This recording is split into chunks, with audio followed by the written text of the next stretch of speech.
오늘은 갇힌 틀과 드넓은 목장이라는 제목으로 하나님의 말씀을 전합니다. 하나님께서는 이 땅에 예수 그리스도를 보내셔서 죄와 모든 억압의 사슬에 묶인 백성을 구하시고 자녀 삼으시고 주님을 우리의 구주라 시인하는 모든 자들에게 그분의 거룩한 뜻을 이 땅에서 저 땅 끝까지 그 생명을 전파하시려 합니다. 그 가운데 예수님께서 먼저 하신 일들 중에 유독 눈에 띄는 것들이 있습니다. 화면에 나올 로마서 14장 1절에서 3절의 내용입니다. 우리 이 로마서 14장 1절부터 3절의 내용을 함께 봉독하겠습니다. 시작. 믿음이 연약한 자를 너희가 받되 그의 의견을 비판하지 말라. 어떤 사람은 모든 것을 먹을 만한 믿음이 있고 믿음이 연약한 자는 채소만 먹느니라. 먹는 자는 먹지 않는 자를 업신여기지 말고 먹지 않는 자는 먹는 자를 비판하지 말라. 이는 하나님이 그를 받으셨음이라. 아멘. 이렇게 믿음이 연약한 자와 그렇지 않은 사람이 있다는 것은 알겠는데 누구는 이렇고 누구는 저렇고 해서 그 차이로 항상 문제가 일어나는 것은 알겠는데 그 문제를 일으키는 영이 누구는 저렇고 누구는 이렇고 해서 그 차이로 우리의 문 앞에서 우리를 다투게 하려는 것쯤은 알겠는데 항상 눈에 띄는 것은 하나님은 그를 받으셨습니다. 이렇게 어떤 이유가 있든지 간에 일단 먼저 하나님께서 저와 여러분을 받으신 줄 믿습니다. 예수님께서 우리를 형제 자매 삼아 주셨다는 사실을 기억해야 합니다. 누구든 그 어떤 존재든 예수 그리스도를 주로 고백하는 믿음이 있더라 하는 존재들을 주와 떨어뜨릴 수도 없고 천국 문을 닫을 자도 없다 합니다. 왜냐? 하나님의 그를 받으셨는데 감히 누가 문을 닫는다니까. 하나님을 아바 아버지라 부를 은혜가 주어졌고 하나님의 그를 받으셨는데 누가 감히 그를 부정한단 말인가 하는 것입니다. 요한복음 8장에서 예수님께서 감난산으로 가실 때 서기관들과 바리새인들이 음행 중에 잡힌 여자를 끌고 와서 가운데 세운 후에 모세는 하나님이 주신 율법에 이러한 여자를 돌로 치라 명하였건만 선생은 어떻게 하겠느냐 말하며 예수님을 시험합니다. 저는 여기서 서기관들과 바리새인들에게 의의 면을 발견하게 됩니다. 너희 중에 죄 없는 자가 먼저 돌로 치라 하시고 다시 몸을 굽혀 손가락으로 땅에 쓰시니 할 때 이들의 마음에는 양심의 가책을 느껴 그 자리에 어른으로 시작하여 젊은이까지 하나씩 그 현장을 그저 떠났다 합니다. 양심이 있다는 것 자체가 저는 한편으로는 의외로 멋있게 느껴졌습니다. 양심이 내 평생의 삶에 항상 살아있기를 기도하기 때문입니다. 그러나 그것보다 더 크게 은혜로 다가온 것이 있습니다. 어른부터 젊은이까지 하나씩 그 현장을 떠나고 오직 예수님과 음행한 여인이 그곳에 남았을 때 이런 말씀을 하십니다. 요한복음 8장 10절에서 11절의 말씀입니다. 예수께서 일어나사 여자 외에 아무도 없는 것을 보시고 이르시되 여자여 너를 고발하던 그들이 어디 있느냐 너를 정죄한 자가 없느냐 대답하되 주여 없나이다. 예수께서 이르시되 나도 너를 정죄하지 아니하노니 가서 다시는 죄를 범하지 말라 하시니라. 아멘. 주님께서 우리를 받으시기 위해 오셨다. 이것을 묵상할 때 큰 은혜가 저에게 주어졌습니다. 주님께서는 양떼인 우리를 드넓은 목장에서 인도하시고 서로 사랑하라고 먼저 본을 보이시고 행하셨고 그래서 우리를 부르셨지만 세상은 캄캄하고 새창살이 있는 갇힌 틀 안에서 그저 우리를 좁은 우리에서 나만 먹을 수밖에 없는 조금의 음식을 주고는 그렇게 살도록 갇힌 틀을 태어나기 전부터 제공했습니다. 그러나 그 갇힌 틀은 어쩌면 의외로 효율적인 공간이고 꽤 괜찮은 곳일지 모릅니다. 살아가기에 넉넉한 곳일 것입니다. 그 공간을 나쁘다고 말하기만은 또 사실은 애매한 공간입니다. 나와 내 가족들까지는 풍요롭게 살 수 있고 또 그것을 잘 활용만 한다면 그 공간은 굉장히 괜찮은 공간이 될 텐데, 그 공간을 마련한 대상이 악한 마귀라면 돈의 노예로 슬슬 넘어오게 하고 자기도 모른 채 일만 악의 뿌리를 내리도록 방향을 인도하고, 주님께서 시험을 받으실 때도 이 세상에 좋은 것이 있으니 이 틀 안에서 살아라 라고 주님을 시험하기도 하고, 결국 갈등의 심화를 만들어내는 구조를 발생시키고, 그렇게 살아가도록 틀이 잡힌 세상에서 살아내기만 한다면 결국 그 갇힌 틀은 결코 좋다고만 할 수 있는 틀은 아닐 것입니다. 로마 교회 성도들 역시 이렇게 실질적인 생활 가운데 갈등들이 있었습니다. 하나는 먹는 문제였고 또 하나는 절기의 문제였습니다. 이게 큰 문제인가 싶지만 그 작은 일을 가지고도 갈등이 생기는 그들의 삶 가운데, 그 작은 일 가지고도 너 누구냐? 너 왜 그러냐? 이러면서 갈등이 생기고 불편해지고 서로를 보기가 어려워지고 더 사랑의 언어로 말을 전하고 싶은데 그렇게 하기 어려워지는 그러한 것들, 그러한 절기들이 있었습니다. 그렇게 예수님을 믿고 나서도 그 절기와 문화들이 익숙했던 사람들입니다. 그러나 중요한 것은 유대교의 배경 없이 예수님을 이제 믿게 된 사람들은 이 절기와 문화들이 익숙하지 않았고 그들에게 그것은 중요한 것이 아니었습니다. 그러기에 갈등이 생기고 서로 판단하게 됩니다. 세상의 틀 안에서는 이럴 때 갈등의 방향을 조금 더 강하게 요구하도록, 자연스럽게 그렇게 생각할 수 있도록 자라게 합니다. 로마에 왔으면 로마의 법을 따라라 하는 것처럼 세상은 이미 정해진 무언가가 있었습니다.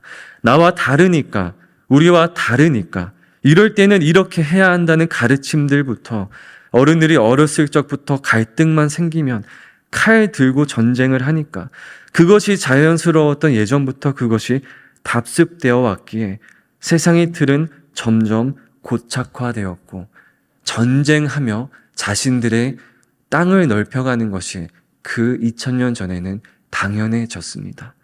그러나 지금은 어떻습니까? 지금의 문화가 생겼기 때문에 땅을 넓히기보다는 안정화시키는 작업이 진행되고 있습니다. 이처럼 그 당시 그들만의 문화가 그들의 생각을 자리 잡았고 그들의 문화는 죽이고 넘어지게 하고 그것이 당연했던, 지금보다 당연했던 시대였습니다. 당시 로마에는 우상 숭배가 워낙 많았던 곳이기 때문에 음식을 파는 곳에 가면 제사에 쓰이던 음식들이 있었고 어떻게 이런 음식을 먹을 수 있냐며 자신들은 이런 음식을 먹지 않겠다 단언한 사람들이 있었고, 이방 신들이 있지도 않은데 이것을 내가 왜 양심의 가책을 느끼며 이것을 먹는 것에 불편을 느껴야 하는가 하며 마음 편하게 먹는 사람들이 있었는데, 그때 당시는 이러한 것들이 갈등의 문제였고 판단의 문제였고 나와 다름에 불편을 느끼는, 그리고 그 사람들이 같은 곳에 모여서 그 작은 것으로 편이 나눠지게 됩니다. 바울은 이런 상황 가운데 비판하지 말고 업신여기는 세상의 틀 가운데 있지 말라 선포합니다. 하나님이 우리를 받으셨기 때문에 우리는 더 이상 세상이 해오던 기준대로가 아니라 주님께서 나를 은혜로 받으신 것처럼 저들도 은혜로 받으라 말합니다. 그들 인생 가운데 새로운 인생의 틀을 선포했습니다. 주님은 이 세상에 오셨을 때 마태복음 7장에서 산상수훈의 말씀을 전한 적이 있습니다. 그때 사람들의 반응이 참으로 흥미로웠는데 그 결과는 이렇습니다. 비판하지 말라, 구하라, 찾으라, 문을 두드리라, 좁은 길로 가라, 열매로 그들을 알 것이다. 그 중에 비판하지 말라는 말 속에 우리 모두가 잘 아는 비유가 나옵니다. 마태복음 7장 3절의 말씀입니다. 어찌하여 형제의 눈 속에 있는 티는 보고 네 눈 속에 있는 들보는 깨닫지 못하느냐. 그리고 28절과 29절의 말씀입니다. 예수께서 이 말씀을 마치심에 무리들이 그의 가르치심에 놀라니 이는 그 가르치시는 것이 권위 있는 자와 같고 그들의 서기관들과 같지 아니함일러라. 아멘. 제가 이 말씀을 처음 들었던 때를 기억하니 대각 30년 전이었습니다. 30년 전에 이 말씀을 들어도 왜 대체 이 가르침에 놀라지? 이런 반응이었습니다. 왜냐하면 이미 이 신약 세상에서는 예수님의 가르침이 널리 전파되었기 때문에 부모님과 선생님들로부터 그러면 안 돼, 그러면 못 써, 어른한테 인사해야지부터 좋은 말들을 많이 듣고 자랐기 때문에 굳이 비판하지 말라는 말이 저에게는 놀라운 일은 아니었습니다. 그러나 그 시대에 툭하면 칼 들고 서로 죽이고 툭하면 이방신들에게 친척들을 죽여서 이방신에게 갖다 바치고 그런 세상에서 이런 말씀을 들으면 또 새로울 것 같습니다. 이미 우리에게는 주님의 말씀이 너무나 많이 들려왔고 감사하게도 성경책이 보급되었고 말씀을 검색만 하면 볼 수 있는 시대가 되었습니다. 그러나 이 말씀이 때로는 나를 착각하게 하는 순간을 만들게 됩니다. 아름답고 은혜의 고백을 담은 찬양의 가사들을 듣고 있노라 하면, 그것을 부르고 있노라 하면 그 가사들을 내가 부르지만 사실 나의 삶에 그러한 고백이 없었던 때가 많았던 적을 많이 느낍니다. 그래서 말씀을 듣는 것에서 그친다면 그건 내가 말씀을 들은 게 아니라는 것을 깨닫게 되었습니다. 이 말씀을 듣고 마음의 변화가 왔을 때, 행동하게 되었을 때 그것이 내 삶의 고백이 되는 것이지, 음행한 여인처럼 그 현장에서 벌벌 떨어야만, 용서를 간절히 원할 때, 누군가도 아니라 사람들이 예수라는 존재가 나를 용서하셨을 때 그 은혜를 몸소 경험해야만 내가 은혜를 받는 것이지 라는 생각을 하게 됩니다. 사도 바울은 어떤 사람입니까?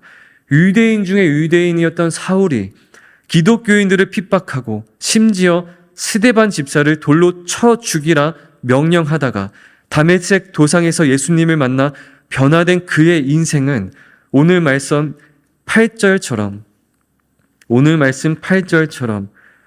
우리가 살아도 주를 위하여 살고 죽어도 주를 위하여 죽나니 그러므로 사나 죽으나 우리가 주의 것이로다.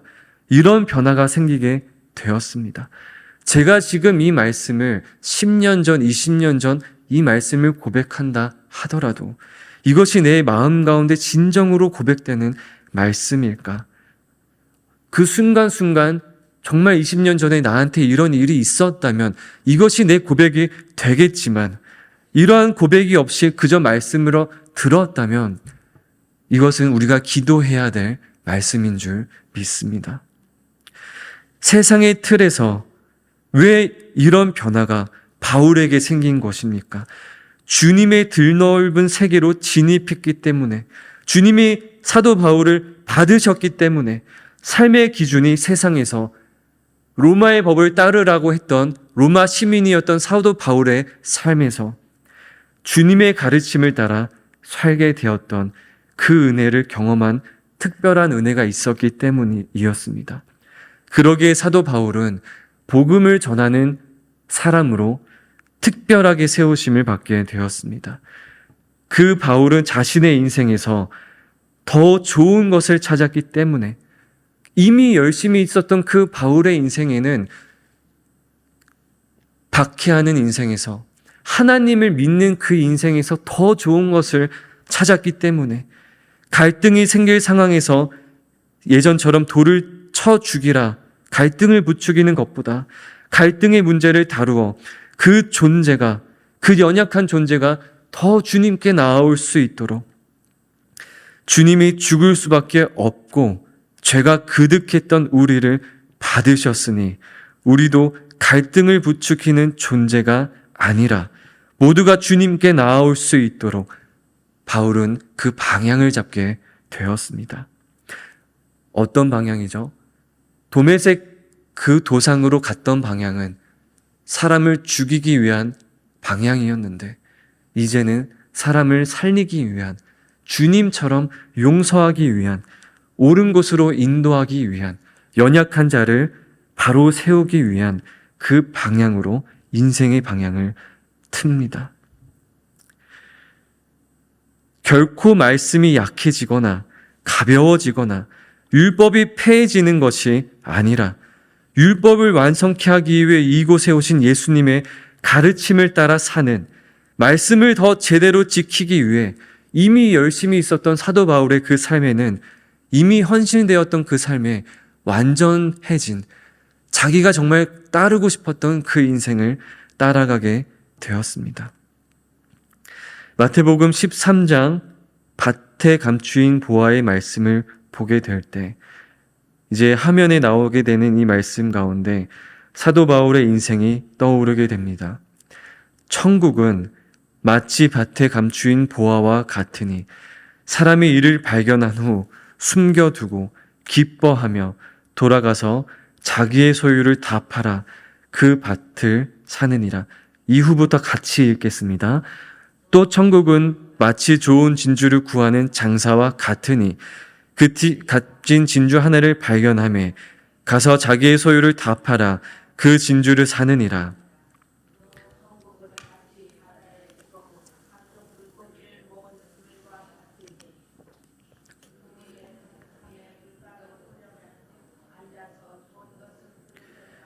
못된 것은 버리느니라.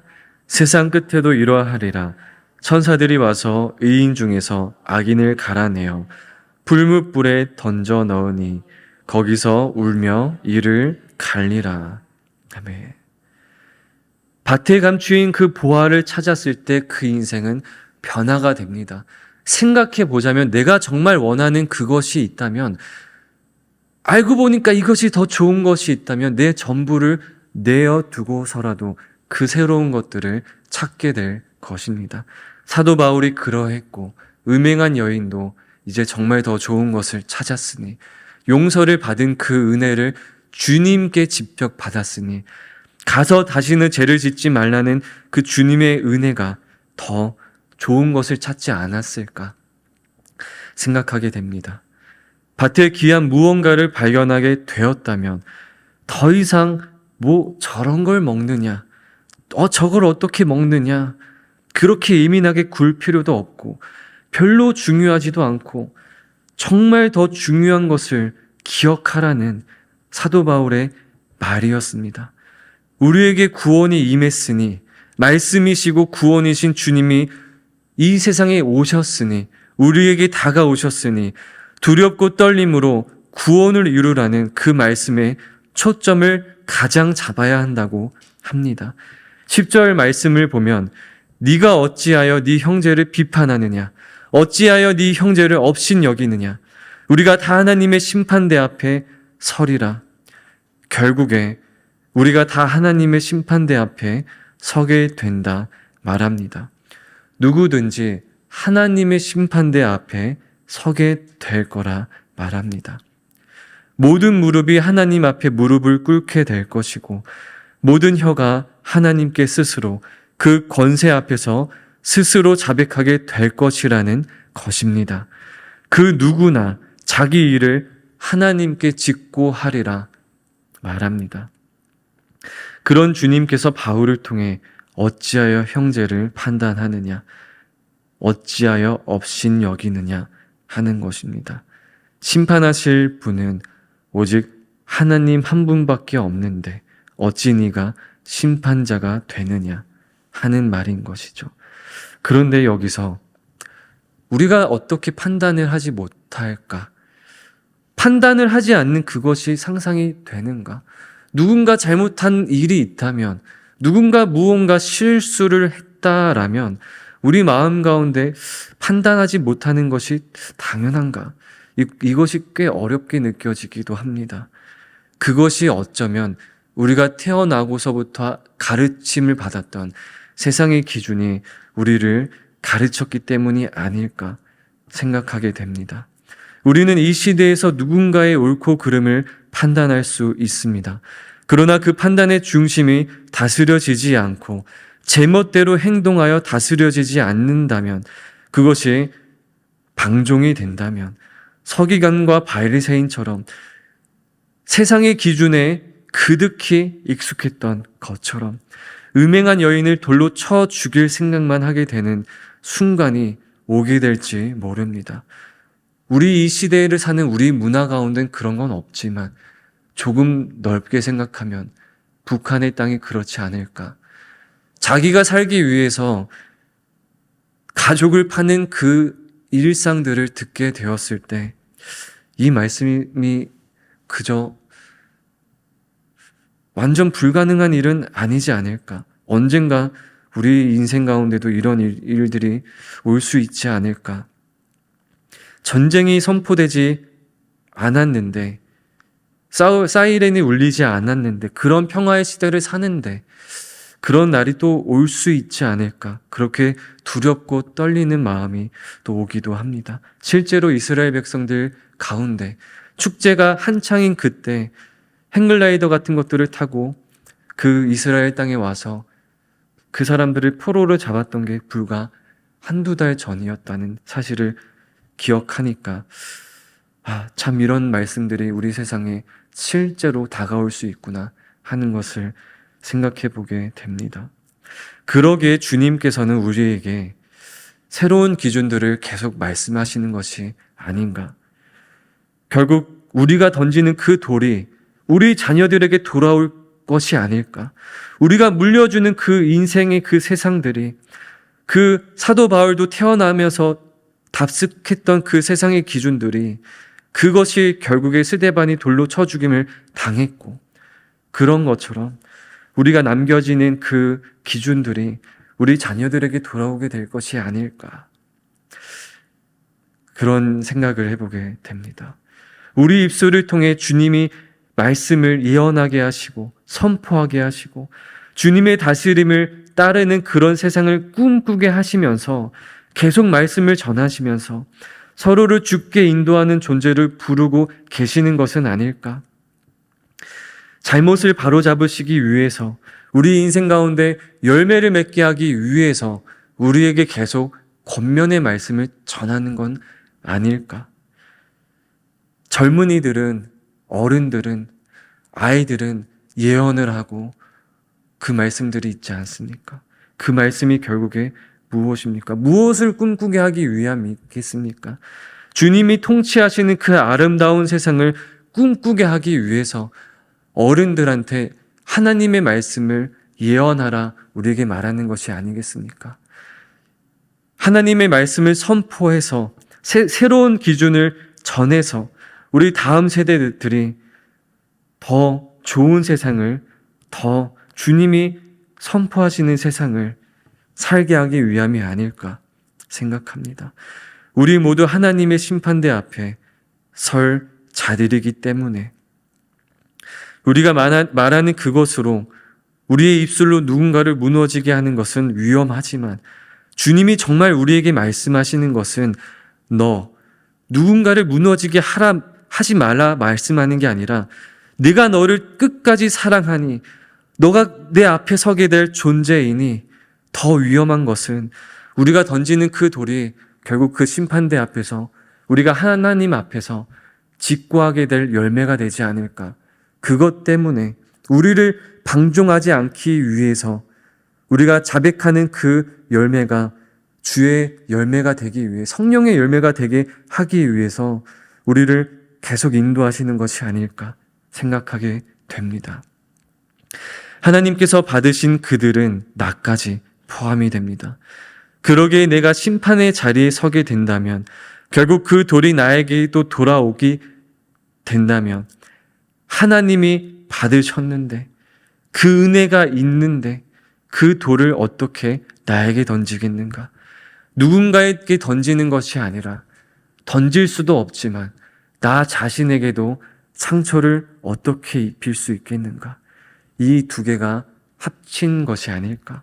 누군가를 비난하는 것은, 누군가를 죽이고 넘어지게 하는 것은 결국에 나를 죽이게 하는 것이고, 나를 직접 죽이지 않더라도 그 사람만을 죽이는 것이 아니라 우리 어른들이 이 기준을 계속 10년 뒤에도 20년 뒤에도 만들어내서 결국 그 후에 그 어린아이들이 우리가 했던 그 행동들을 그대로 회사의 자리에서, 일터의 자리에서, 혹은 전쟁이 생긴다면 그 자리에서 사랑보다는 살인을, 용서보다는 억압을 하게 되는 그 세상이 오게 되지 않을까 하는 두려움이 있게 됩니다.